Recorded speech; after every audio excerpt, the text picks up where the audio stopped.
planning is so. I think that's one of the things I can't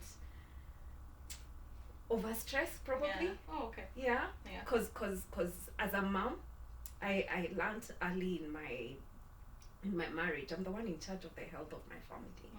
What they eat is what I have planned to put on the menu. Yeah. So if I didn't put out a balanced diet, that's on me. That's on you. Yeah.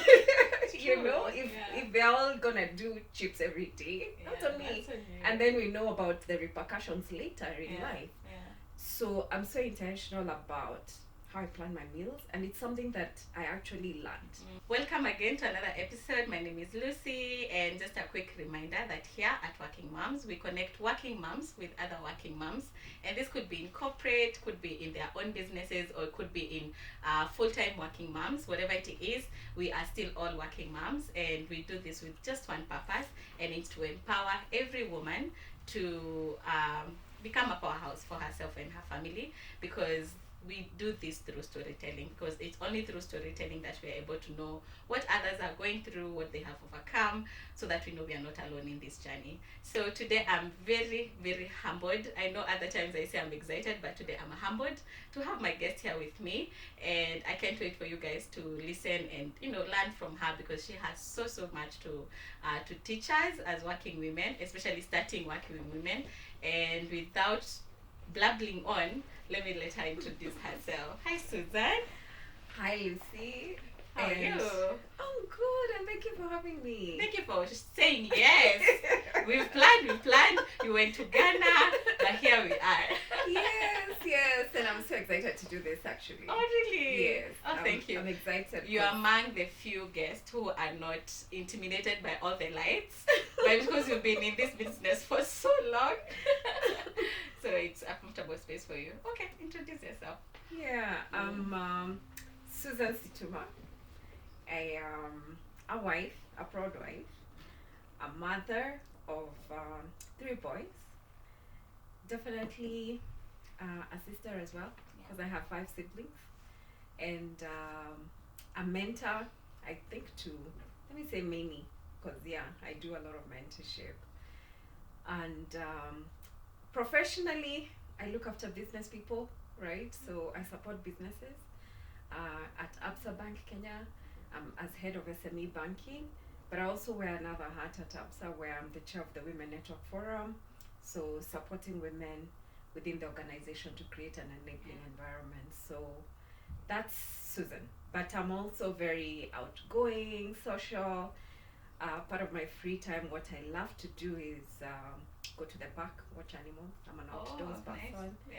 I started hiking this year, so that's been going well as well. Oh, wow. Wow. Yeah.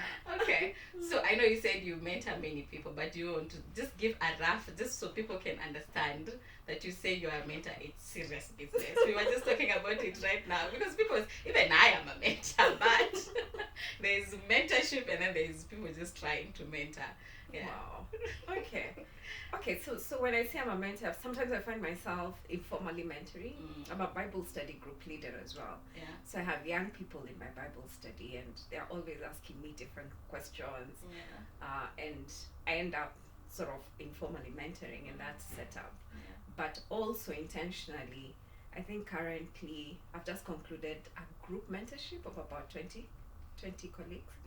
And then I'm still having about 16 that are up my alley. Nice. Yes. And you recently facilitated the one that I attended this week, actually. Monday and Tuesday, the She Leads. Yeah. So, I hope there's a special place in heaven for you. Oh, thank you. I really hope so, because, we'll all I'm be passionate rallying. about supporting women and seeing that they can grow to become better people, right? Yeah.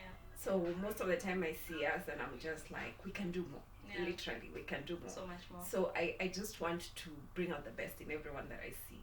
Yeah. Okay. Oh, yeah. We've already started and I'm already so impressed. The other day, now during that mentorship session, you introduced yourself and I lost count of all the things you do. But I like how you finished. You're like, this is just for me to show you all the things that I do, and you too can do them. Yes. You just have to arrange yourself. And I think one of the things they say during the mentorship class, it's never about time. Yeah. It's about the energy. Yes. So you protect your energy and you know how to take breaks and re-energize and just rebuild yourself, then you'll have energy for all those things, because we all have 24 hours. It's not like anybody has 36 or 27. So it's just how you manage your energy, so you're not drained from one activity and then can't do anything else. So I really like that. Yeah. Okay. All right. So on the mother side, how many children do you have? Well, I have 3 boys. One's 26, another 15, another 11. So Wow. three wonderful boys that really keep me grounded. Yeah. The 15 and 11-year-old, those ones are always like asking me serious questions, around they keep me engaged. Let me say, they just literally keep me engaged. Yeah. So I'm just so happy to have them. Yeah. And they keep me honest around what it is that I should be thinking about. But I'm also intentional with them. With all the different things that I do and the many hats I wear, I'm intentional about guarding the time that I can spend with them. With the children. Yeah. Oh, let's dig deep on this. I'm going to ask all the questions that I am interested in, hoping that to bring out their stories for the person watching. So Okay. when did you get your first child? Were you already in your career? Were you in business? What did that look like? I got my first child. Yes, I was already working. Okay. Yes, I was working. Yeah. I remember it was sort of like my first job. Yeah. Oh, really nice. Yeah. So, you're trying to get your way and still having to handle a small child. I know it was not easy. Yeah. Honestly, it was not easy. I respect all Ali moms. Yeah. Oh, yeah. Yeah. That first child, especially on your first job, it can be something. Was it planned? Not quite. Okay. Honestly. It wasn't planned, but it also wasn't like unwanted. It No. was just there. No. Yeah. No. It wasn't planned. But yeah, I got pregnant and I was just like, okay, we've got to make this work. Yeah, we are. Yeah, we're women. We make things work. Yeah. Okay. So, yeah. Okay. Let me No just say complications, nothing. To be honest, it was a very, very easy pregnancy. And I thank God I've had easy pregnancies. Yeah. Because I remember for my firstborn, I went for part of my last checkups. I think I had 3 more checkups to go. And I go, and then the doctor tells me, no, you can't go home. And I'm like, why can't I go home? You're already dilating. Oh. You're like at 8 centimeters. I'm like, what? What? 8? Yeah. Before us, we get to 8, we have called the whole village. Wow. So literally, from the time I saw the doctor and he Yeah. told me I'm dilated, within an hour I had my baby. Wow. Like literally. Oh, wow. Labor was like 15 minutes. It was all What? happening. That's so what they fast. call a I'm Hebrew serious. birth. What? Oh, wow. Yeah, because by the time I was the nurse put me down to bed. Yeah. In another 15 minutes, like Your baby was literally. Yeah. They were like, no, it's not possible. I'm like, please, I I am just. When they looked, they could see the head. I was like, okay, cool. Yeah. They believed you. Yes, then they believed Wow. me. Yeah, but Wow. I really thank God because of all the stories I've had about Yeah. how long it takes. And Mine took 16 hours. Oh wow, I respect you. It was almost 24 hours, like a whole day. It was 16 good hours. I respect you because even for the other 2, like literally, it wasn't so bad. Yeah. Honestly. But one of the things I was intentional about is being very active. Like for my first one, I remember the job I had it was up Upper Hill. Oh. And at on Bunyala Road, and I used to walk from town Oh, wow. up that hill, And and I think it really it helped did. It because did. I could walk in the morning and walk back to town in the evening to take my matatu to go to home. Oh, nice. So yeah, that No, really I think it really helps, but I think also it's not the only thing, because I've sat here with Mary Githenji. Yes. She's a hiker. Like when you said hiking, she loves hiking. She is very active. I think even during when she was going to the hospital, she walked to the hospital. Yeah. But for some reason, things didn't work out the way they did. So sometimes it can get a bit complicated than that. All right. So I remember there's a day we had gone to see a friend of ours, Sarah. And you mentioned, I was still very new in this motherhood journey, and you told me, Lucy, I don't know if you told me what I need to do, but you made a comment and said that I need to structure my life so that I can be able to, concentrate or give attention where I need to be. So what are these tips or things you have picked on the way as a working mom? Yeah, so I got my firstborn, and you're kind of like, you're a new mom. Yeah. You don't know how it gets done. Nobody teaches you to be a mom, I think. Yeah. You learn with your baby. And I remember, he had so much freedom to do what he wanted to do, sleep whatever time he wanted to sleep. Then the second born came along, and when the second born was coming along, I had changed jobs. Yeah. Right? And I remember just all the sort of trying to get him on a routine that could allow me to still be able to work on my demanding job was one of those things that I really tried. And he didn't sleep very early. Sleeping was always an issue. I remember even we went and bought lullaby CDs. The ones with they're called white music. And you're thinking, okay, now I don't have to sing all the nursery rhymes I learned in school. Let me just put one of those CDs, but it never worked. Right? So what I did with my third born, I was very, very intentional. I remember buying a book by Gina Ford, The New Contented Little Baby. And literally, from week one, I was intentional about putting my son on a routine that allows him to get to sleep through the night, so that then I can sort of like re-energize myself to be present. And have right? Time, True. So what I always tell moms is try and structure your life. Don't allow kids to take over. Don't lose yourself in that in being mom. In being a mom. So I think that to me, trying to get that routine, and I think that's why I was passionate about telling you, trying to find that routine. I try and make sure my kids, even up to today, right? The 11-year-old, 8 p.m. is time to sleep. So that it gives me time for me, my husband, just catching up and just making sure that I'm re-energized and ready for the next activity. Exactly. And you've got to be intentional, because for kids, if you allow them probably to watch TV, that's too much activity. It doesn't allow them to slow down into the time that you want them to sleep. So you've got to work it backwards. So what time do they have dinner, so that they're already now beginning to slow down, so that 8 o'clock it's not a struggle. Their mind is not very active. Exactly. It's already anticipating sleep. And what you're feeding them, of course. If you decide there's dessert and there's chocolate, they already have sugar rush. You deal with what you created. You do. So it's about discipline.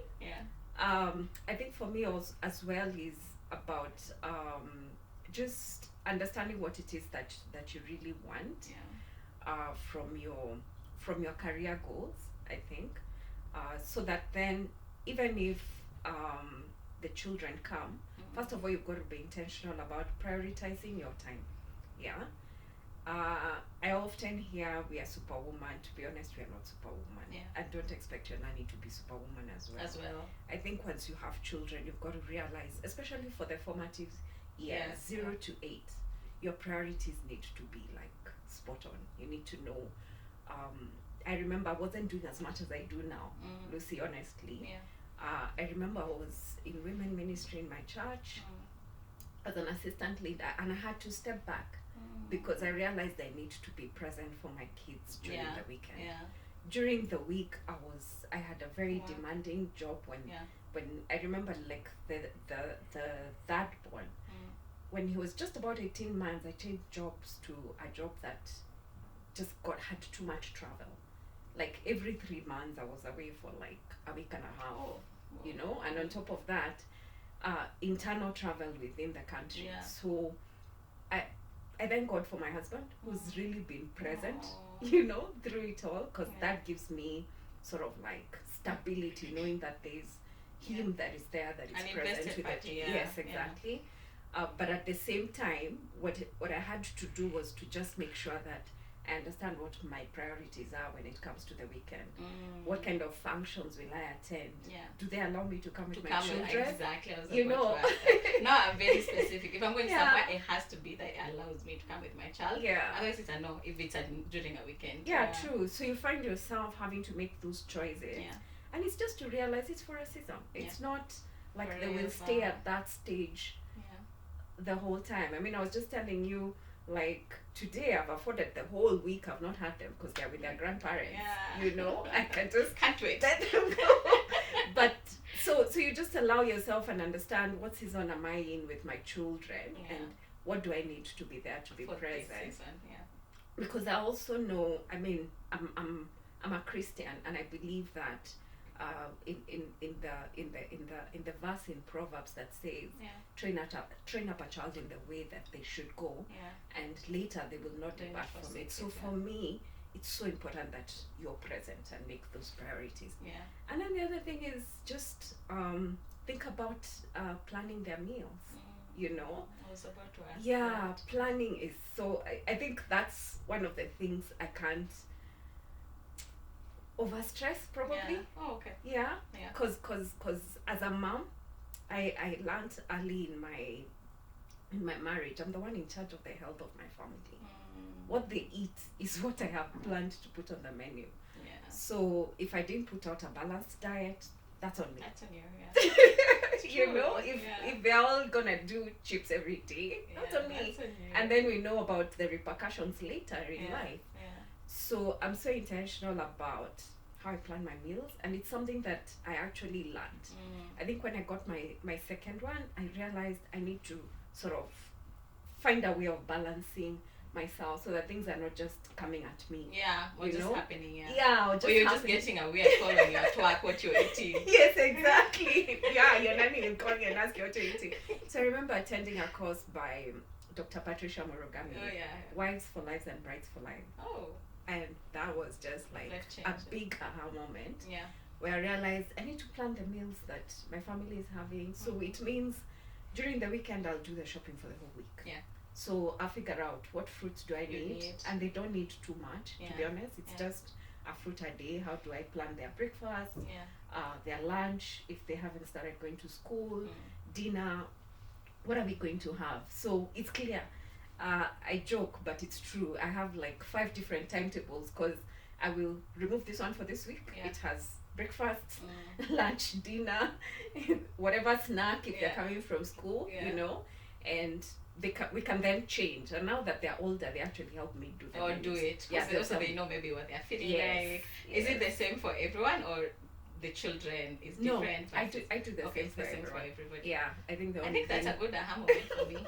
Yeah. Honestly, I have planned before, but I Yeah. haven't been disciplined in making sure that it's followed. Yeah. Because maybe Wednesday says we're eating this, and maybe it's back to the point of shopping to Yeah. make sure that whatever we put on the menu is available. Yes. Because we'll say maybe Monday is this, and then it's not there. It's like, oh, just cook the next day, and now the Yeah. next day, then now. By the end of the week, it's just like a whole mess. But Yeah. it's a good tip, yeah. Especially No. with these days and so much health concern, you can't afford to just leave it to chance. No, it's true. Yeah. So that's a big part, and also then planning your home, what's gonna be done when, especially when they were younger. My goodness, it wasn't about how clean my house is. Yeah. We can do that over the weekend when I'm there, but rather being present with the children when Yeah. they're younger. Yeah. So I mean, my preference was a nanny who's gonna sit and play. And play with them. No, it's so important. And As opposed to one who's gonna be like a chef. yeah, but when you get in the house, it's clean. But your children have been stuck on the TV the whole day. Exactly. Yeah. Because that's not what you want. And I see Yeah. the difference with how my second born is and how my third born is. Yeah. Because we had 2 different nannies and they had 2 different personalities. And I Personalities. see that. Yeah. I see that. But also then being sure that being able to be there to just influence. I think so. How Yeah, they the turn out. influence. Oh, that is such a big point, because you might tell your nanny that I want you to be playing with the child more as opposed to cleaning or whatever, and then you, when you're in the house, you're not really playing with the child. So why should they be the ones who? So I've also seen the difference. When I play with my child, it sort of influences the other people to also play with the child, as opposed to just like chilling. And I would like to hear your thoughts on TV. How do you, and activities generally, not just TV, but how you structure them so that maybe they're not watching TV all the time, or if you're also those moms who don't believe in TV watching, what does that look like for you? Oh wow. Nowadays it's a bit, you might say no TV. Yeah. However, they have their homework on laptops. So it's sort of like it's still screen time at the end of the day. Yeah. But I think for us we've decided not TV during the week. As long as it's a school day. Yeah. Holidays, they'll be looking forward to holidays. Yeah. But during the week, not unless it's some programs where we both want to watch. Like my house, I mean, I have all boys. So we watch Formula One, we are fanatics. So we will be watching. Yeah, those ones are not Yeah, exactly. Yeah. It's like a family activity. So we do that. I encourage them to read books, honestly. Yeah. And play a lot of board games. So we have a lot of board games that just we can decide what are we going to do. So we can do that. Okay. So other than that, I also encourage my kids to play outside. Honestly, I mean, it's part of socialization. You know, that takes their mind off the gadgets altogether. Completely. Yeah. Exactly. So that's part of what I just advocate. Okay. I love it. I like how we grew up. I mean, that's how we grew up. Outside. Outside with the mud and everything. Hardly knew what you were having for lunch. You wait at a neighbor so you can play. So I don't believe we should really keep your kids inside the house, so to speak. It's good to any chance learn they get, those social skills they come outside. Eat and drink or eat a fruit, or then literally half their time is outside. Okay, I like that. All right. Wow, what's the next question that I want to ask you? Because I feel like I want to dwell there, but anyway. So any tips that you have picked now in the career that has also helped you maybe in your marriage as well as your children? I think one of the things I also need to say is you need to take care of your husband in all of this, especially when your kids are younger. I think I realize as women we get so much satisfaction because you're holding your baby. So it's like you're getting satisfaction from I don't know what are those hormones that you have. Oh, they're the ones. It starts with a nox. So I would just say don't forget your husband and all that. I remember, being very intentional about our date nights, which we still do, just to keep that going, right? Because they will grow up eventually, and if you're married, you really want to keep that relationship going as well. But the other thing is about just having me time. Have me time. Even if I'm just going to close the door to my bedroom and be by myself, and I don't want noise. And tell the children. I think somebody told me about it during these 2 days. And they told me they just talk to their children and tell them, Mommy, so you also get tired. Even me, I'm tired. I just need 1 hour. Will you give me 1 hour? I'll go upstairs, I will relax, and then I'll come, we play. And they understand, as opposed to coming in and going to the bedroom and hiding. Like just talking to them, because that's also how they learn and how they are able to know. Even them, when they get tired, they are allowed to rest and will get stressed. True. It's about drawing those boundaries, to be honest. And children get it. They get children it. Are so smart. Actually, the children thrive on routines. I know there are people who say, but if you put your child on routine, when will they be a child? But children actually thrive on routines because their mind is structured to know what happens after this and what happens after that. And then, of course, when they are playing, then you don't routine how they play. But then that's where they get to be children. And then, of course, they understand. They're little human beings who have their own way of thinking and they completely understand. And where I was gonna go with boundaries is also in the office, right? As a working mom, you need to have those boundaries. Because I remember when I changed jobs. I think I changed jobs with my last one when he was just about 18 months, and going into this environment, and I had a boss who worked 7 days a week, like literally. So and nobody could stand up. That's what I realized. So I remember I switch off from the office like literally on Friday because I want to be present with For the your kids family, on the weekend. Yeah. But on a Saturday, random Saturday, an email has come and they're expecting an answer. Mm-hmm. I'm nowhere near a gadget. Yeah. One of the things I've done, I don't put my emails on my your phone Oh. because I don't want it to. Yeah, it's tempting. Yeah. It was even on the watch. You're like, no. You No. need some boundaries. So I would have to literally log on to either my laptop for me to get into To the work email. emails and all that. So I think on one occasion I didn't respond immediately, tried to reach me, then I picked, and I was actually at a family function, and the boss was like, why are you not answering my email? Yeah. I'm like, honestly, it's a Saturday, I haven't seen it. I was in this function. Yeah. That was the first time. So that went like that. Yeah. The second time, they've called a meeting for 8 a.m. in the morning. Not even 8, sorry, it was 7. Yeah. And I haven't looked at my emails. I'm Yeah. going to look at them when I come in on Monday. Yeah. So I remember having this conversation about just that boundary. Yeah. Yeah. You had it with Honestly. him. How did he take it? How did you even approach it? It was Because I think that's where people get like, now how do I even start talking to him? but Start labeling me as but honestly, I mean, I just had an honest conversation around what I do over the weekend. Yeah. I mean, I'm with my family, so if there's something that you need, please call me. Yeah. I'll take the call. I'll see if I can, if I'm able to handle it. And if you're gonna call a meeting so early on a Monday morning, They just can do is call alert. us. Yeah. Call to us make and sure tell you've us. had, we're there on we've time. noticed, But to be honest, I think my colleagues even were feeling so liberated after I had that conversation. Yeah, because you set them free as well. You're like, took one for the team. Yeah, so don't be afraid Yeah. to put those boundaries there, because Yeah. I think it's important that you try and guard your time and arrange how you're gonna do things at different times. So I think that's also one of the things that I was deliberate about when I came back to work. And I had luckily I think I've had very understanding bosses, so I just came to work and I told them I would like to close work from 6 p.m. So if there's anything that I need to do, I will do it before 5, but if there's anything I can't, from 6 p.m. I'm off. And I literally used to put my phone on airplane, because I realized if it's not on airplane, I'm probably, maybe somebody has texted, maybe an email has come, and then I'm distracted. But when I put it on airplane, I'm able to relax.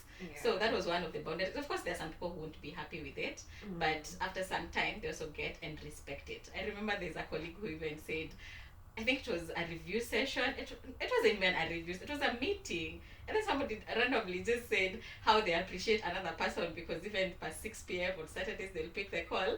And I was like, that's a direct hit to me because I refuse to pick a call after 6. So like, you know what, it's fine.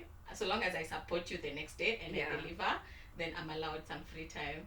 I like that. I like the boundaries. Is there any mistake that you've made in your career as a working mom, as a result of being a working mom? Maybe not mistake, but maybe something you think you could have done better. Wow. Okay. Yeah. Before I get there, I like to say be diligent. Follow through in what that you are doing.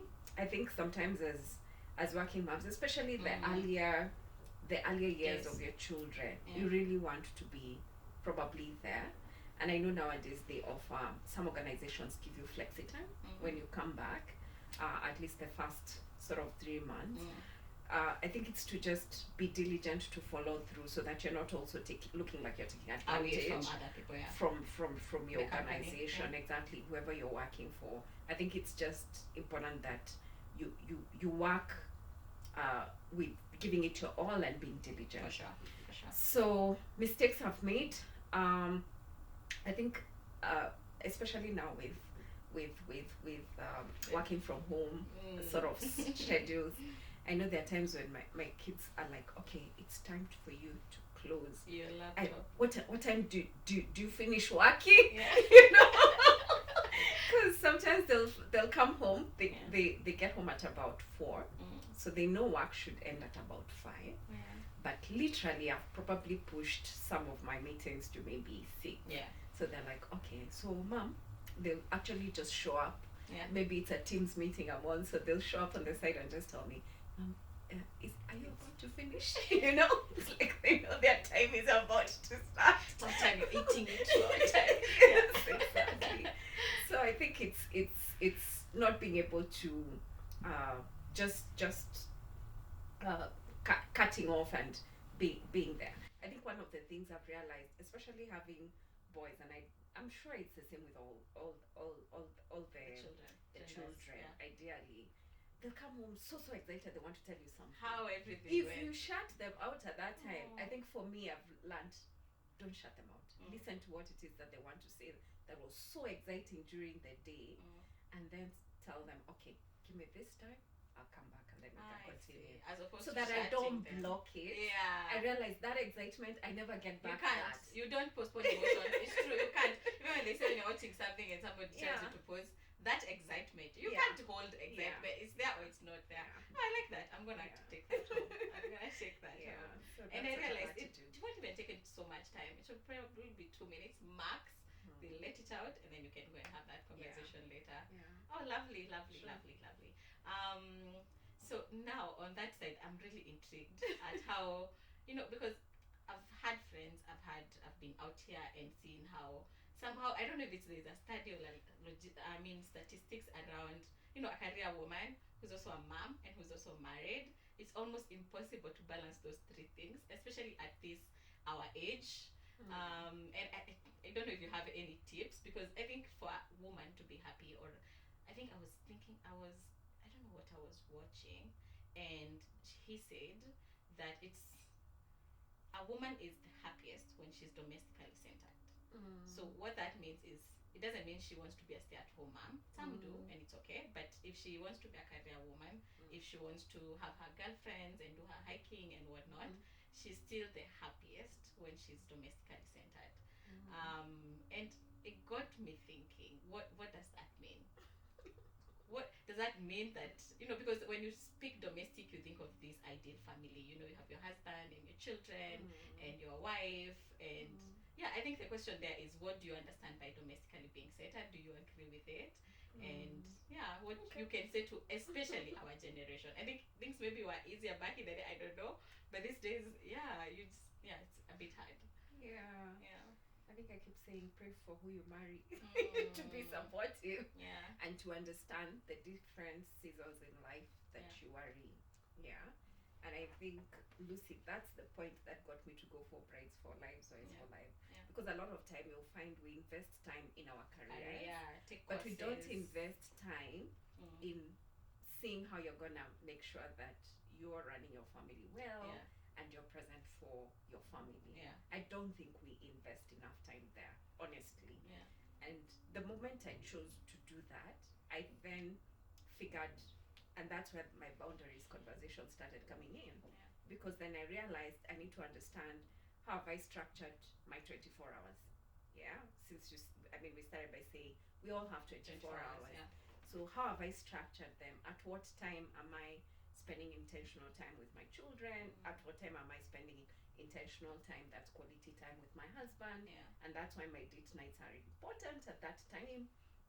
At what time am I having conversations with even the person who's supporting me at home, my nanny, to understand what she's going through and how She's also to make sure. a Yeah, big part because of your life. she's the one who's giving the Yeah. vibe to my kids when I'm not there. You Yeah. know, I want positive vibes. Yeah. So if I'm not treating her right, if she's not feeling the connection with me, then she'll end up doing maybe Same. something opposite. She's also human Yeah. at the end of the day. And then also thinking about my career. So it's understanding these 4 things that I then have. Important to you. And remember, for you as for you to be really whole, you need to think about your family. So it's not just about your family, your children. It's also about socially. Are you keeping your friendships going? Because that make you whole, right? How are you keeping your friendships going? How's your health? You know, physically, are you exercising or doing something that's gonna help maintain your health? And then there is things that you love to do, your leisure, your hobbies. You know, your energy builders. exactly. So for me, it's trying to see, probably drawing all of them, maybe put each of them. I like to give the example of a jelly bean and just seeing which part of that jelly bean is too wide that it's affecting this other one that is shrinking. Because for me, it's about finding balance with all of them, whether it's family, whether it's career, work, whether it's things that I need to do socially, things that I need to do for my health, for myself, physically fit, and spiritually as well. What am I doing to make sure that all these different areas in my life are balanced? So you will soon realize, if you draw it like that, you'll realize where it's overdone and try and take a bit of time to go and feel the other one. Because for me, I think it's trying to make sure that you're whole. You keep sane. You keep sane with everything, because that's, if you don't take time to recover, to re-energize yourself, then it affects everything else, even at home. But I am also a firm believer that I just need to make sure my home is at peace. Then I know I'm at my best at work. So these buckets, you said family. And family is, of course, your children, your husband, maybe extended family, your mom and whatnot. And of course, your in-laws. So there's family, then there's self. So what you're doing for your health, maybe spirituality is different. So there's family, there's you, there's work. And family, work, right? Okay. And then there's socially, community, right? Your friends, they're in a different bucket from your family. And then there is health and sports that I talked about, right?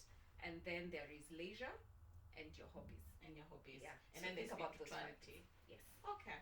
Nice. List them, all the activities, all the energy it's taking, and then see how to bring everything to work to in a harmony balance, and to a balance. Speaking of balance, back to that the leadership session we had, they were saying, it was an aha moment for me. And another one I read in Donna's book, they were saying how the corporate woman right now is, we always think it's a balanced game, or the thing that we struggle most is balance, but actually it's not balance. It's the business acumen. It's understanding your business, or even for those who have their own businesses, it's understanding that business and the organization or the corporate you're employed in and out, and understanding the areas that you need to play to help the business make money, or to help the business avoid risks and all those things, versus your business as well. What are other businesses around you doing?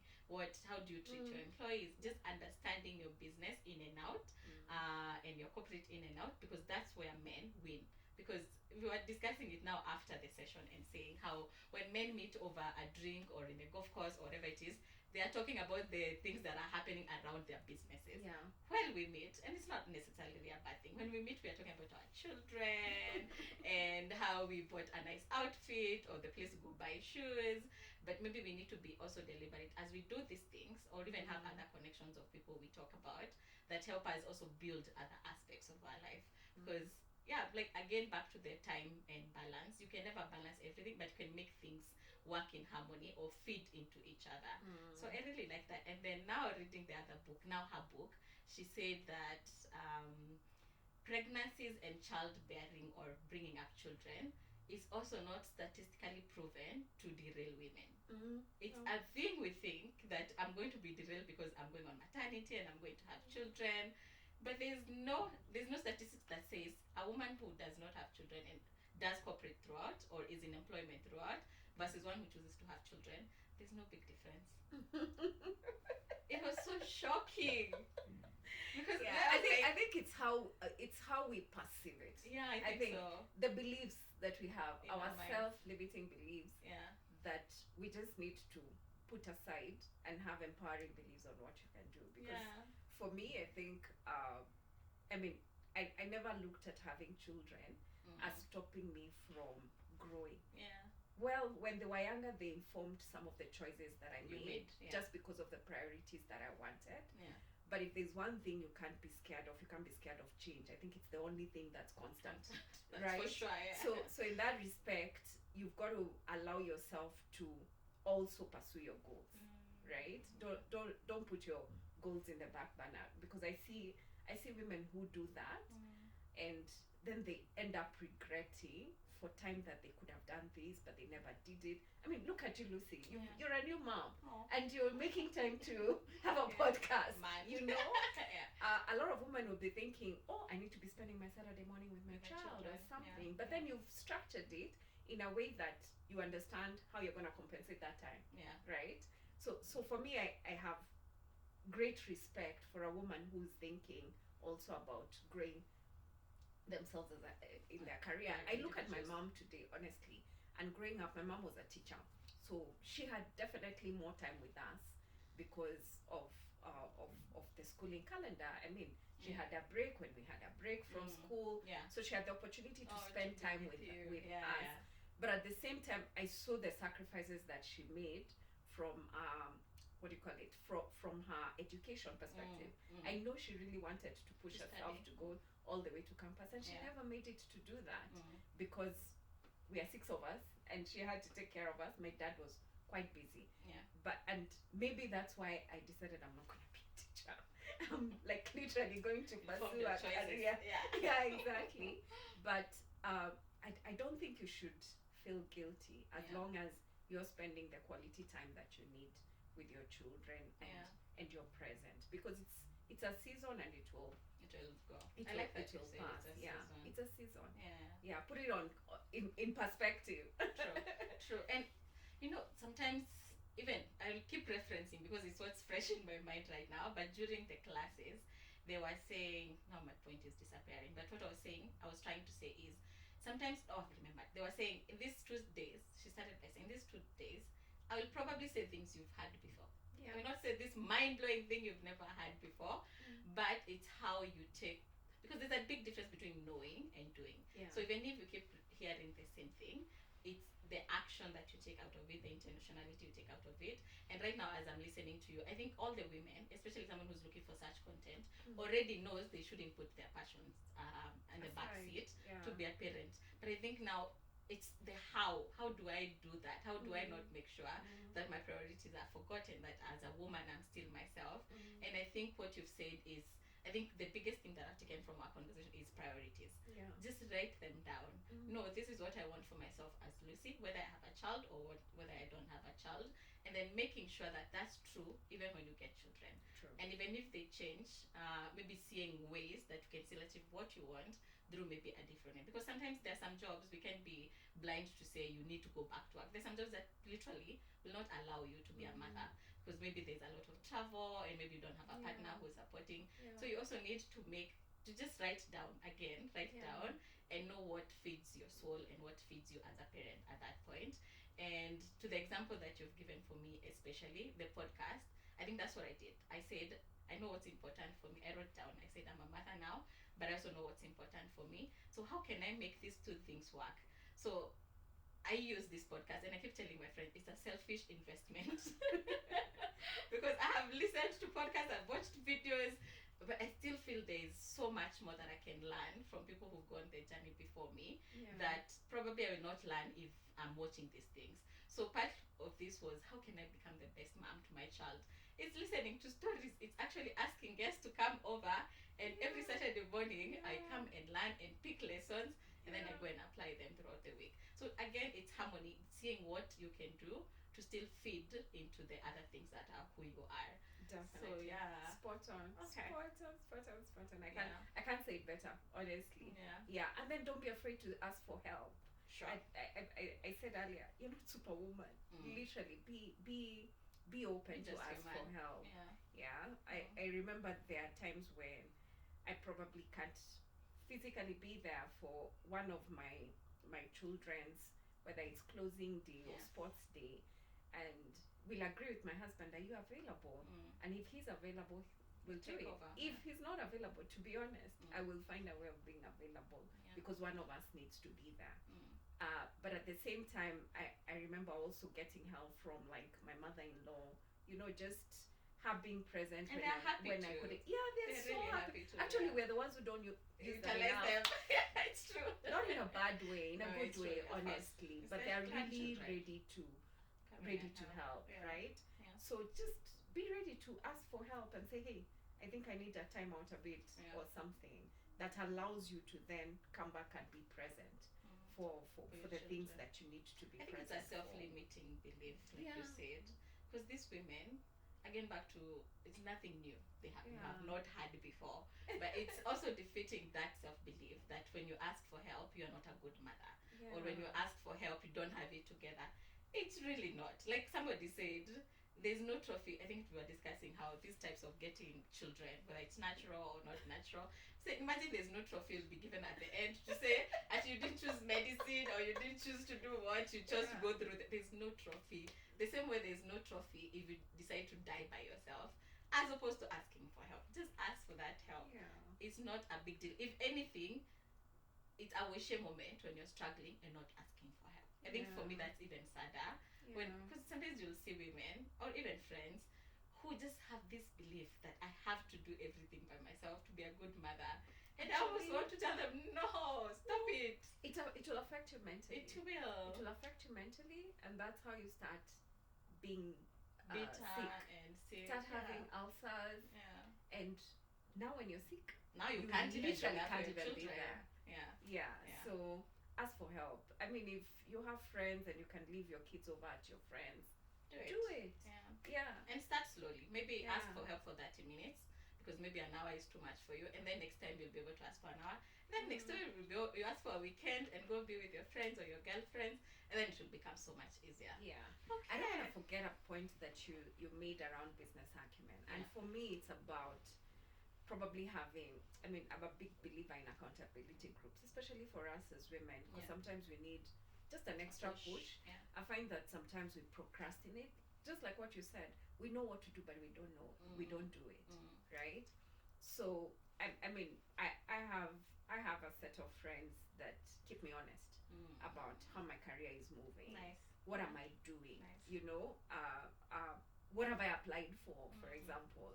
And it's just because we honestly want to see each other grow, progress, and achieve our career goals, right? And that's a different set of friends I have from the ones I have that support me probably with my marriage. Because we also have a marriage care group. And we decide we're going out, just us and our husbands, and this weekend this is what we're gonna do. So that's a different group of friends that I have that we do that with, and we gel together as couples and do stuff like that. But I also have another group of friends that we sit and discuss investments. So it's like chama, but they're different couple group as well. You know? So just realize who are those networks that you're building intentionally for the different facets of your life. And I like the example we're giving. Feed them. Yes, the example we're giving. Family, socially, leisure time. It's back to those things that you are writing down, the activities, but also enablers. And enablers is this conversation or groups. You have a women group for this, I have friends who help me with this, and friends who help me with the other. Believe it or not, I also have another one that supports me with what did I do today for my exercising. So we like post. So we and when they post and then you are not posting, the accountability you find somebody like, fucking you, what did you do this? You know? So find what works for you. That's all I'm saying. Find what works for you and just do it to make sure that you still are living a full life. Wholehearted living. Oh, I love it. I'm going to ask you a question. It's a very, very heavy question, but I think it's something that I have wanted to just get past, especially because it's something that's happening with somebody that is very close in my life. And it's around, how do I put it? But it's around loss and loss of life, especially loss of children or loss of parents. And I think the question is, how can somebody maybe come from it or build themselves to still maintain themselves, whether they are the children or they lost a child. Because it's the reality of life, and it happens more often than we like to speak or acknowledge, but it's part of life. And sometimes you're just there and you don't know what to tell the person. Or I think life is life. I mean, God gives, God takes. That's what I always say when it comes to loss of life. And I was actually working with one of our let me not say it so closely, but one of our friends who lost a newborn baby actually. Newborn baby you've carried through to full term. You've seen your baby, you've carried your baby, and day 2 your baby's gone. You know, and that was really a sad moment. It was their firstborn, and for me, it's just being present. Number one, being present, understanding that we're human beings. We're built with emotions, right? Allow yourself to just go through grieving, Yeah. Because it could be that child at 1 year old, Mm. but I can tell you at every level it hurts. It hurts. Yeah, at every level it hurts. Yeah. Even if it was your grandmother that passed on. I mean, it's still a loss at the end of the day. Yeah. So for me, it's being present, allowing yourself to get over that, but also surrounding yourself with a community that supports you. For me, who's a believer, of course, my Bible study group are one of those support groups that I would look to, and just that community that is helping feed me with positively as opposed with negativity. Yeah. I think that's so important. There's a book I would recommend by, I think it's by Cheryl, Plan B. We'll put it in the description. Yeah, Plan B. It's a book that she describes how she went through loss, losing her husband, and all the things that they used to do together, and how long it took her to just come back. So it's also to acknowledge that it's not something that you're going through alone. Somebody else has gone through it, and you can actually learn by and get over it by talking to people that you love, you trust. Don't remove yourself from the people around you, because I think it's all about the support that you get at that time. Yeah. It's quite unfortunate, but Yeah. like you said, it's part of life. Yeah, true. Yeah. So for this couple that just lost their child. newborn, Yeah. I didn't even know there are newborn care groups. If you lose like a newborn, there's some care groups for dads, for moms, Yeah.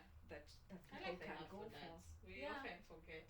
Yeah. And that too lost Yeah. somebody. Yeah. Exactly. Yeah. Yeah. And even so- if it's not for them, to support each other. Yeah. Because you can only support in a situation that you understand. Yeah. Yeah. Yeah.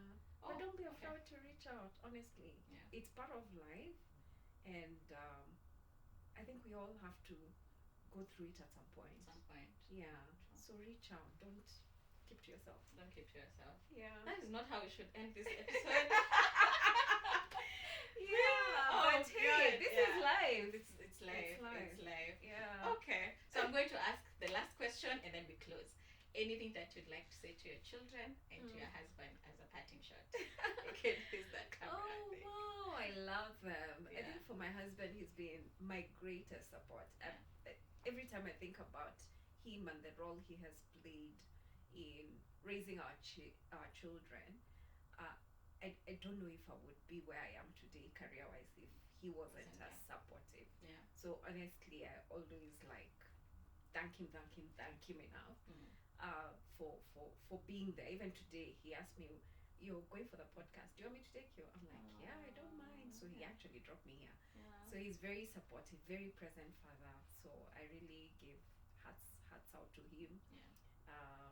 I really, I mean, I admire the commitment that he has. But please note, you also have to feed that for it to happen. For it to Yeah. happen. Yeah, for my children, wow, thank you for all the love that you show me and just keeping me honest and grounded to who I am at home. Yeah. A mother, and I should be taking care of you, but I'm just so happy with how they have grown, and how the choices that they're making. Yeah. I look at my 15-year-old and he's so grown up, like literally he'll be taking care of me. Oh. Those are changing. Yeah, and so I think I'd like to encourage moms out there, as you do your job, just remember whatever you're investing in those children, it comes back to you. Back. It It will will. just come back to you, running over. So just enjoy the seasons. Okay. Yeah.